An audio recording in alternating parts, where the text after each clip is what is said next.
Okay, so as I looked on your LinkedIn, you were a journalism major. You were, Mr. Was News it the guy. Boilermakers, right, of Purdue? Boilermakers. Boilermakers. Yeah. Boilermakers, yes. Yeah. I went to Purdue with the intention of being a mechanical engineer. My older sister, was a chemical engineer. And she's one of the smartest people I know. I mean, she's like Mensa, and even like 999 Society, off the charts, IQ. And I thought, well, my math is pretty good and my science is pretty good. Maybe I'll just do that. And had 2 years of it before I just wanted to jump out the window.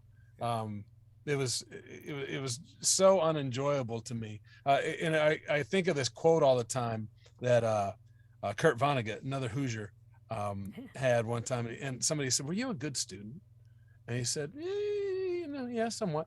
What about in math? He's like, no, not really. He goes, those math problems. Train A leaves the station at 2:00, traveling 40 miles an hour. Train B leaves the station at 5:00, traveling 60 miles an hour. At what point will train B overtake train A? The answer is, I'll fucking blow my head off. I Yes. don't want any part of it. So you turned in that question, you turned in that answer, and they're like, you know what, Andy, maybe a career in radio might be something you might want to consider. Maybe communications. Is Yeah, more, maybe. Yeah. Less math. I got into radio and never really looked back. I didn't know that it would be 32, 33 years later.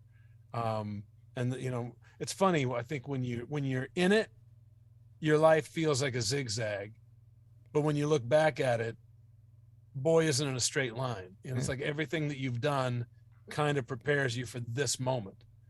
So I've worked my entire life getting prepared for this podcast. That's what I thought. We're really happy to give you the opportunity Yeah. to get all right. your voice and your name out there. Appreciate it.